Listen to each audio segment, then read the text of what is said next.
Ladies and gentlemen, boys and girls, it's your main man, Kev Breezy, bringing you the Survivor Series highlights, recaps, whatever you want to call it. But first, don't forget to hit that subscribe button. Don't forget to hit that bell for notifications. I gotta get a bell. Anyway, hit the like button, comment, feel free to comment. I comment back much as I can, when I can, guys. So yes, but anyway, getting on to it. Survivor Series 2020. Best of the best. Still sucks that there was no NXT, but you really couldn't just. I guess you couldn't put NXT because it was more about the Undertaker. ThankYouTaker. Get to that later. But first and foremost, let's talk about the Kickoff Show, because the Kickoff Show had a RAW versus SmackDown Battle Royal, and the MVP in that match, he didn't win, but Dominic Mysterio, because he was eliminating folks left and right. He outlasted his own father and his on-screen kayfabe sister's boyfriend. Yeah, Buddy Murphy was like 33. His sister's like Dominic Mysterio's sister's like 19. It's storyline, but it's still kind of okay, whatever, right? So, but yeah, Dominic Mysterio, he was eliminating people. He thought he'd eliminate the Miz, but he didn't. After Dominic threw out Chad Gable, not Shorty G, Chad Gable. He thought he won, but Miz came back in because he wasn't eliminated. What happened was Dominic Mysterio threw Miz over the ropes, but Miz didn't fall off the ring. He was holding to the ropes. So when Dominic ran off the other side of the rope to come back and drop kick him out the ring, Miz rolled back in the ring. And then when Mysterio drop kicked him out the ring, he fell out. But he didn't go over top ropes because Miz rolled back in the ring. And so when Dominic thought he won, Miz came back, threw Dominic out, and won the Battle Royal for Raw, the kickoff, the Survivor Series Kickoff Show.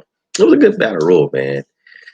John Morrison got eliminated pretty early, and they slowing this guy out left and right. But anyway, let's get to the real show. The show of the show.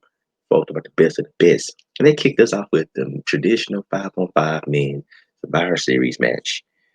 Raw versus SmackDown. Okay, we had AJ, Braun, Matt Riddle, Keith Lee, and Shane for Raw. Solid team. I was going for them anyway. That's a solid team. Hands down. Had us take SmackDown, had Jey Uso. Well, main event Jey Uso now. And you had Seth Rollins, Kevin Owens, King Corbin, Otis. I really wish they would have had Big E. I think it would have been better with Big E because he needs that rub as now that he's solo. So, but yeah, anyway, clean sweep. Raw won. It all went downhill SmackDown when Seth Rollins, he was already in the funk. When he got tagged in, he dropped to his knees and talking about the greater good and allowed Sheamus to kick him in the face. He got eliminated. After that, it was downhill. Elimination after elimination after elimination till they got down to dang on Jey Uso by himself. Jey Uso put up a good fight. He did. But come on. That team, yeah, he wouldn't eliminate nobody. Keith Lee caught that man out of mid-air. He was going for the Uso splash on AJ. Keith Lee caught him out of mid-air and turned to the spirit bomb. It's the power bomb. It's just a last ride power. Sit down power bomb. Like the last ride, sit down power bomb. The spirit bomb. Dragon Ball Z fans get it. But anyway, after that, later on the show, Roman was pissed. Jimmy was trying to tell Jay, let's go. But Roman was like, you ain't going nowhere. Then he told him, you know what? I ain't got time for losers. Just leave. Leave the arena. Dang, that's hurt. That's hurt. We'll get back to that later on. So, move right along.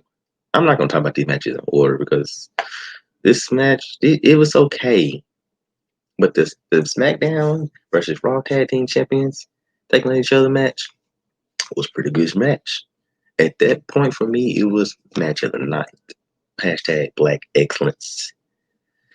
Seeing the Street Profits representing SmackDown, taking on New Day, defending Raw's honor. Before the match, Big E came out with the New Day in their attire for the new video game, Gear 5. Yeah, go check it out. It's pretty cool gear. So, yeah. The It was a good match, man. To me, at first, before the night was over, it was a match of the night. These guys back and forth, they show real tag team. New Day show why they been one of the top tag teams for years. They was taking Street Profits to tag team school, baby. This is tag team 1-on-1. They knew that, Montez Ford would do a frog splash, so they would work on their boy ribs like most of the match. So when he did go for a frog splash, he couldn't capitalize on the pin. But it was great seeing like so much athleticism, so much good tag team work. Oh my gosh. I can't speak how great this was a good tag team match for WWE needed. Because other promotions are putting on great tag team matches and WWE needed this one. But my boys, the Street Profits. Yeah, I thought I was gonna say New Day. Nah, Street Profits. They was up. They wanted to smoke. They got the win over New Day. It was a good way, pass the tag team torch to the Street Profits because they're a pretty good, popular team who ain't fizzled out. I hope they don't ever split them up because they're pretty good. They're entertaining, they're talented. After the match, showed love and respect. They shook hands, hugged it out. That was dope. Yeah, that was dope.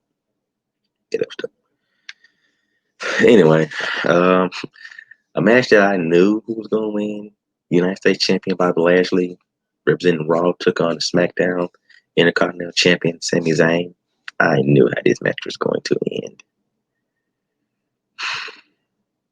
Sami was trying to get disqualified because the Hurt Business came out there, just ringside. He was trying to get them to disqualify him, like hit him and so he can disqualify and win and try to get Bobby Lashley counted out. He held his own a little bit. Bobby Lashley dominated this match, no surprise. And he won. Bobby Lashley won. I mean, I guess y'all wanted me to say that. There, Bobby Lashley won. No surprise. Clean win. No surprise for me. Nothing changed. Poor Sami. I like Sami though. But moving on. Women's Championship. Best of the best. These two have had so many matches this year, and it's crazy that they're still having good quality matches against each other.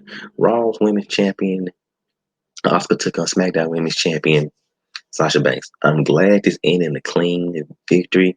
Carmella didn't interfere. There was no countouts, no disqualification, nothing. Clean. 1, 2, 3.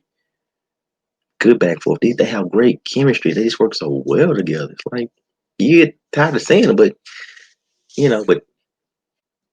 nah, it's a good match. Sasha needed this victory more than Asuka. And Sasha got it. I was glad that she got it because it would have been very disappointing, kind of boring if Sasha lost again to Asuka, but she got it. No blank statement needed. Good roll of victory. 1, 2, 3. Needed. They're doing. I'm glad they're doing better things for Sasha. Letting her get the SmackDown Women's title, actually defending it successfully, and representing SmackDown and beating Asuka. I just want to throw out there these champion versus champion matches. We not knocking nobody, no champion that lose because whatever on your division, on your brand, you're still the champion. You're still a champ.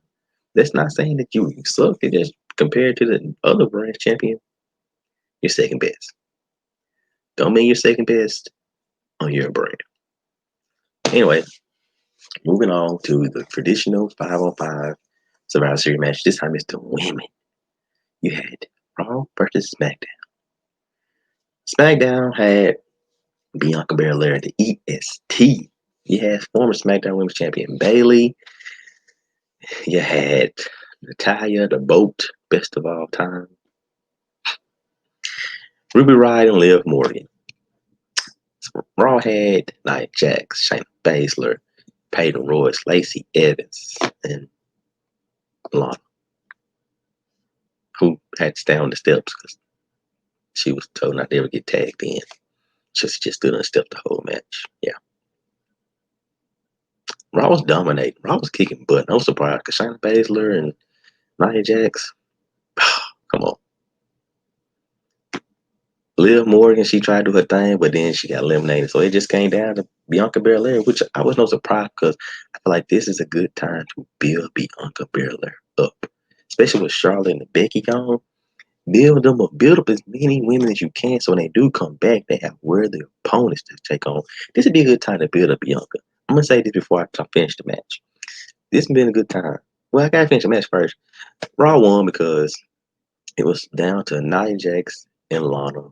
Or SmackDown just had Bianca Belair. Lana never got tagged in. Like I said, she's still on the steps. Double count out. Nia Jax and Bianca got count out. So then Lana, so Survivor. Was a trash win. I'm glad she didn't pin Bianca, but still, she won by count out? That sucks. That really sucks. I really wish Bianca would have won because it's been time to really build her up as a star. This could be in the moment you build her up a star, and she could be at WrestleMania challenge for the SmackDown Women's title. I'm just gonna expand a little bit because she could have won Survivor Series, picked up some big wins, had a feud with Bayley, beat Bayley, had a feud with Bayley, and then win the Women's Royal Rumble, and then the Elimination Chamber in the middle. Her and Bayley have a match. She beat Bayley, goes on to challenge for the SmackDown Women's title at WrestleMania. And by this time, it's believable that she is a star worthy of a big match at WrestleMania because she won Survivor Series match. She beat former champion Bayley. She won the Royal Rumble. She has picked up some big important wins between then and now. But this would be a great time to build up Bianca Belair. Some other women too. So when Charlotte and Becky come back, they have more worthy opponents. We're going to get the same old matches. That's just my opinion. But anyway, count out. Raw won another match. Now it was time for the Universal Champion, the Tribal Chief, who sits at the head of the table, Big Dog Roman Reigns, take on the Scottish Psychopath, WWE Champion, Drew McIntyre. I knew these guys gonna go at it. I knew this was gonna be a good match because I seen them previously, last year's WrestleMania, and so many matches before that. They got a lot of history. Roman Reigns eliminated Drew McIntyre last year's Survivor Series. Then this year's Royal Rumble, he eliminated Roman Reigns, which led to him winning the Royal Rumble and getting the challenge for the WWE Championship at WrestleMania. But this time the roles were reversed. This time Roman was the heel, Drew McIntyre babyface. These guys don't hold no punches. It was all over the place, over the place. So much hard hitting, spear, claymore, Superman punch, headbutt, put a guy through the table. Oh, man, Drew McIntyre broke out a Kimura lock. He reversed Roman Reigns' spear and put that man in a Kimura lock. I was like, oh, shades of Brock Lesnar. Dang, geez. Man, this match was crazy. It's like, who's going to win? And we thought Drew won because he Claymore kicked Roman, who Roman ended up needing to knock the referee out the ring. So we had no ref. So what Roman do? Low blow. But it didn't stop there. Jey Uso came out to help his cousin, his tribal chief. He came out there interfering, super kick, poor Drew in the head, which led to Roman getting in the guillotine chokehold. On Drew. Drew didn't tap. Respect. Didn't tap out. He just passed out. Referee came out, checked it. Roman Reigns wins. And then this part was interesting. I was like, how is Roman going to react to Jey coming out to interfere? He did the right thing. They hugged it out. Family. That's right. And I was glad to see him hug it out because I didn't want to see that man embarrass Jey some more. I can't wait to see Jimmy come back. They can actually tag team match. Street Profit versus the Usos. Yeah. All right, let's get to the real nitty gritty. But the moment we all been waiting for. That's why the banner at the bottom is purple. The Undertaker. Final farewell. A lot of people thought we'll never really see this day coming on his own terms like this. But I guess this last match, AJ Styles WrestleMania, is his last match. And I pray that he really does stay retired. Don't come back. Maybe have a few appearances here and there, but no matches. If you haven't had a chance on WWE, watch some of the stuff they had on there, the interviews they had with people when they first met The Undertaker. Go watch the last Ride documentary. Go watch the Broken Skull Session Part 1 and 2 that he did with Stone Cold. Oh, man. The documentary they did for Paul Bearer, it's Then the moment him and Kane sat down, Undertaker and Kane sat down, there's so much documentaries that we have never gotten because the Undertaker stuck to kayfabe and not talking, not doing interviews. But now that he's sitting down, he's doing these things and getting to hear these stories, and it's so great. Oh man, and it's great. And last night, so many different Hall of Famers and legends that were close to Undertaker and cool to Undertaker. We got to see the Bone Street Crew come out. R.I.P. Yokozuna, who was a member. You know, Godfather came out. The Godwins, you know, Henrio and Phineas, Godwin, Hog and Pig, Godwin, you know, Ric Flair, Shawn Michaels, Triple H, Big Show.